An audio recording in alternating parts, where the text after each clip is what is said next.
Okay, so picture this. Thanksgiving in the city that never sleeps, only this year.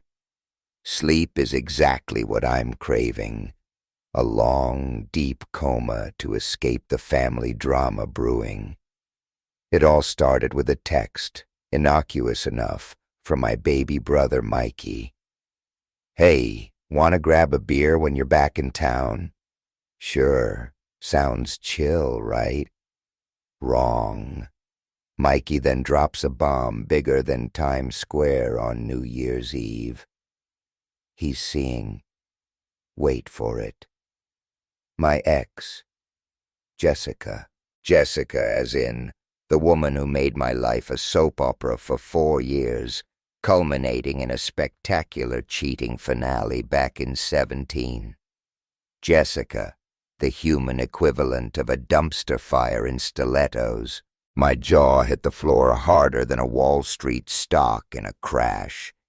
Jessica, with Mikey. Apparently, they had a chance encounter at some dive bar in the East Village. Sparks flew, they hit it off, blah, blah, blah.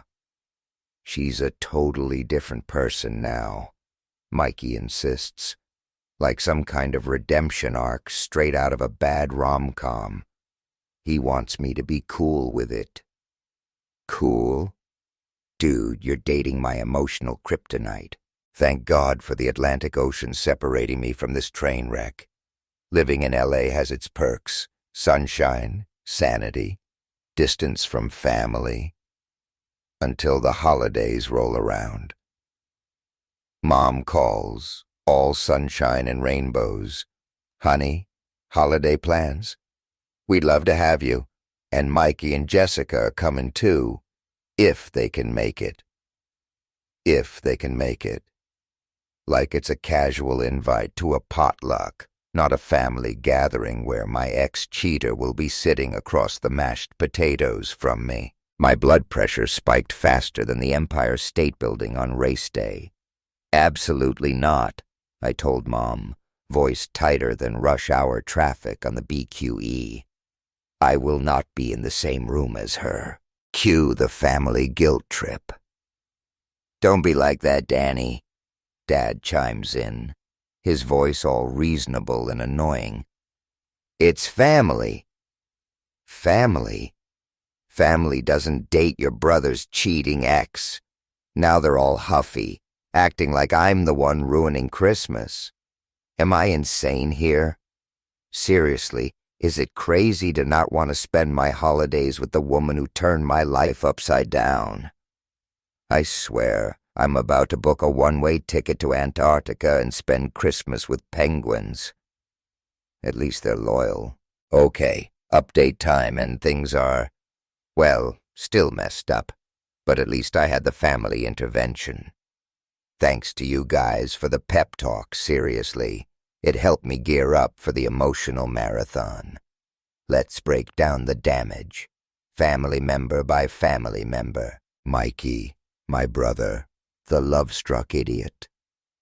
We had a heart-to-heart, which mostly consisted of me trying not to scream, and him looking like a puppy who just chewed up the sofa. Apparently Jessica sought him out at this bar, like she was on a mission. Recognized him, pounced. Her story? She's been dying to apologize to me for years, but you know, social awkwardness, 6 degrees of separation, the usual excuses. So instead of, actually apologizing to me, she unloads her guilt trip on my brother. Genius move, Jessica. Manipulate your way back into the family through the sibling back door. Mikey, bless his naive soul, bought it hook, line, and sinker. Therapy. She's in therapy. Hates her past self. Instant connection. It's like a Lifetime movie, only real life and way more cringe. He keeps pushing this new person narrative, how I'd be amazed if I just gave her a chance. Chance? Honey, she had 4 years and blew it spectacularly. I asked if my name ever comes up in their lovey-dovey chats. Not much, Mikey says. all innocent eyes. She's ashamed, apparently. Sure, Jessica, ashamed of cheating on me, but not ashamed enough to date my brother. Right. It's all Mikey's rose-tinted version, of course. He wraps it up with the classic, "I'm happy, sorry you're in the middle, please just try to accept it" speech. Ugh. Brotherly love at its finest. Mom, the queen of forgiveness and emotional manipulation. This was a tear-jerker. Mom, bless her heart, is religious, like Sunday Mass every week religious. But she's also genuinely kind, generous, the kind of mom who bakes cookies when you're sick and always knows what to say. Except when it comes to Jessica. Then her forgiveness gene goes into overdrive. She admits she had initial reservations. Reservations? Honey, I had full-blown red flags waving like a 4th of July parade. But Mom preyed on it, searched her soul, and found forgiveness. Forgiveness for the woman who shattered my heart into a million pieces. Apparently, Jessica and Mikey are doing all the right things to earn this forgiveness. Cue the waterworks. Mom starts crying, talking about family unity, not wanting us torn apart, begging me to find it in my heart to give Jessica a chance. If I can't, she'll still love me. Always her son, the whole guilt trip deluxe package. I felt like I'd swallowed a brick. But Dad was looming. Dad, the ultimate pragmatist. Happy wife, happy life is basically his motto. He mostly echoes Mom, knows it's a tough situation, wants me to try. But bless him, he threw me a lifeline. Separate holidays. Mikey and Jessica can do the whole Norman Rockwell Thanksgiving with Mom, and I can... what? Have a pizza with Dad and watch football? Not exactly festive, but better than facing Jessica across the gravy boat. Mom's not thrilled, but Dad thinks he can smooth things over. At least there's a potential escape route. So that's the family update. More details, same headache. Separate holidays?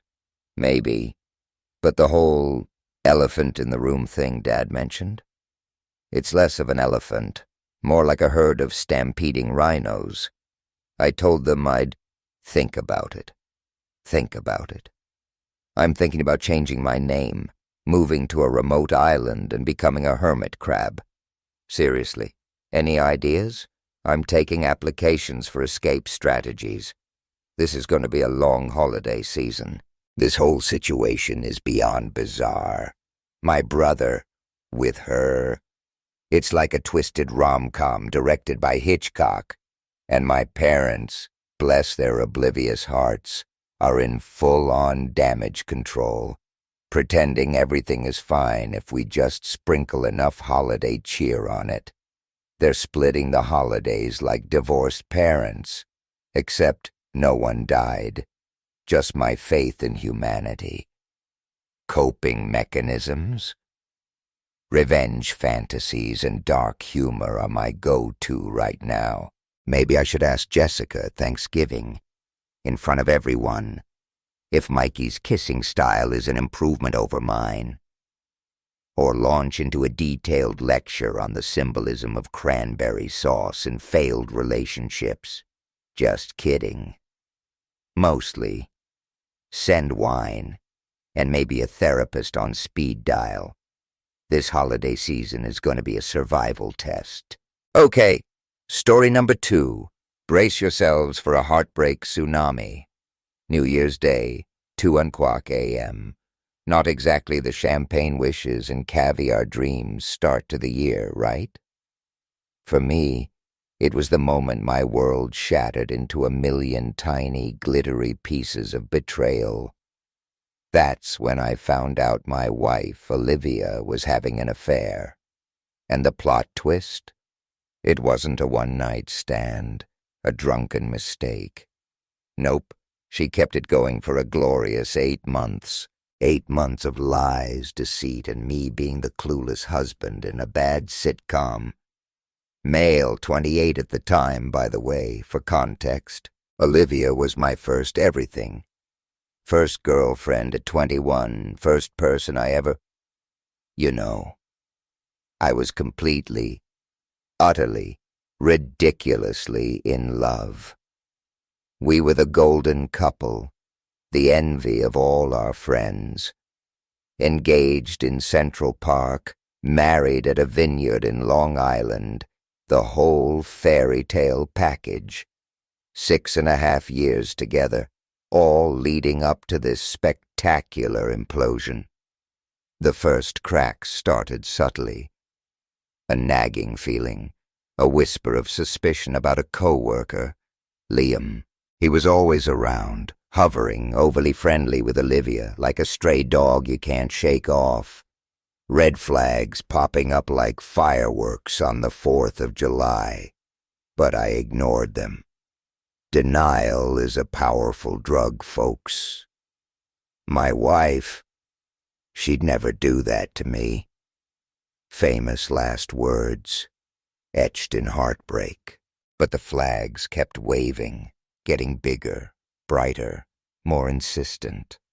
Constant texting between Olivia and Liam. Late-night messages, early morning texts, rows of heart emojis. Seriously? Heart emojis with your co-worker? Olivia started prioritizing hangouts with Liam over me, always grabbing lunch, working late together. Even when I specifically asked her to do things with me, date nights, weekend getaways, she was always busy. She took Liam to the freaking botanical garden in the Bronx, my favorite place. We had our first date there. Then there was the business trip to Boston. Came home a day early, surprise. Found the bedsheets stripped, laundry machine humming. "Just doing laundry," she said, all wide-eyed innocence. Yeah, innocent as a viper in a petting zoo. New Year's Eve was the breaking point, the moment the dam finally burst. We were at a rooftop party in Manhattan, fireworks exploding over the city, everyone cheering, celebrating. Olivia was distant, cold, radiating an icy vibe, acting like I was the one who'd screwed up, like I was the bad guy in our relationship. Enough was enough. Fueled by cheap champagne and pure desperation, I grabbed her phone, went on a digital fishing expedition, and bingo, jackpot of betrayal, messages from that night, New Year's Eve, confessing their undying love for each other. Liam and Olivia, fireworks of a different kind exploding between them. My stomach plummeted faster than a Times Square ball drop. Destroyed? Annihilated? Words fail me, but being the eternal optimist, or maybe just plain stupid, I tried to fix it, tried to glue the shattered pieces back together. Found out they were still sexting weeks after the New Year's Eve confession. Weeks. Massive argument, tears, promises to change, the whole dramatic performance. Fool me once, shame on you. Fool me twice. Well, you're just a moron. They kept it going until August. August. 8 months of this elaborate deception. The cycle repeated. Olivia would get distant, moody, stressed at work. And bam, surprise, surprise, turns out she was off canoodling with Liam. The gym trips started around then. 3-4 times a week, religiously. One gym outfit, perpetually damp in the laundry basket. Never tired after her workouts. Fitness level, stagnant. Yeah, The gym was code for something far more cardio-intensive than treadmills and weights. The ultimate dagger. I stumbled upon an email receipt. Olivia had named a star after Liam for his birthday. A freaking star. In the Andromeda Galaxy, or some equally romantic out-of-reach place. Liam's birthday was just a week before mine. That was it. Game over. Divorce papers served faster than a hot dog at a Yankee game. Demanded it. No negotiation. No more lies, no more games. Olivia, predictably, played the victim card. Told our friends, our families, that we were drifting apart, wanting different things, growing in different directions. Textbook cheater script. Total, utter BS. So I retaliated. Maybe not my most mature moment, definitely fueled by rage and heartbreak. But hey, I was drowning in pain. Facebook post, went nuclear, everything out in the open. The love confessions, the star-naming ceremony in space, photos of them on work trips that looked suspiciously like romantic getaways to the Hamptons. Burned it all to the ground. Publicly. Petty. Maybe. Satisfying? Absolutely. Divorce finalized. Cut all contact. Don't ever speak to me again. 2 years ago. She's messaged me twice since then. Pathetic attempts at checking in. Ignored both times. Blocked, deleted, erased. But I kept the evidence. Screenshots, emails, the star-naming certificate. Just in case she ever tries to rewrite history, the receipts are ready. First real relationship. More like a psychological thriller with a tragic ending. Months later, life decided to kick me while I was down. Lost my job. Apartment lease wasn't renewed. Boom. Back to square one. Moved back in with Mom in Queens. Rock bottom. But hey, fast forward a couple of years and things are surprisingly okay. New job in the city, finally looking at apartments again, back into karate. Something I loved as a kid. Joined a kata squad even. Reconnected with old friends. Rediscovered old hobbies. Life, against all odds, is slowly rebuilding itself. Hey, OP, whoever you are reading this, feeling like you're drowning in betrayal? Man, I get it. Olivia? She's a masterclass in how to destroy a relationship with maximum collateral damage. Instead of being a grown-up and ending things when her feelings changed, code for found a shinier toy, she chose the path of lies, deceit, and emotional carnage. Textbook coward move. She should have had the guts to walk away when she lost interest, not drag me through 8 months of hell, wishing you strength, resilience, and a whole lot of self-compassion. You deserve someone 1,000,000 times better, someone honest, loyal, and real. The world is full of amazing people, even after you've been burned. Keep your head up. Brighter days are ahead, even if it doesn't feel like it right now. And finally, story number 3, a tale of toxic exes, manipulative mothers, and the sweet taste of freedom. Found out my ex cheated on me. 3 years after we officially broke up. Talk about delayed karma. My 20s, a roller coaster of ambition and bad dating choices. Flight attendant life, jet-setting around the world, decent paycheck, popular with my crew, the whole glamorous image. Yet somehow I managed to land myself an emotionally stunted man-child with a mother who made Cruella de Vil look like Mother Teresa. Eleanor, the mother-in-law from hell, hated me on sight. 4 years of relationship turbulence with Ethan, the man-child. Then the inevitable crash landing. He dumps me. "You changed," he whines. "Fell for a vibrant, happy girl. Now you're always angry and upset." Angry and upset, let me think. Maybe the constant barrage of insults from his mother and his spineless refusal to defend me had something to do with it. Just a wild guess. Months drift by. Life moves on, or tries to. Then, out of the blue, Mom calls. Says Ethan called her. 3 years later.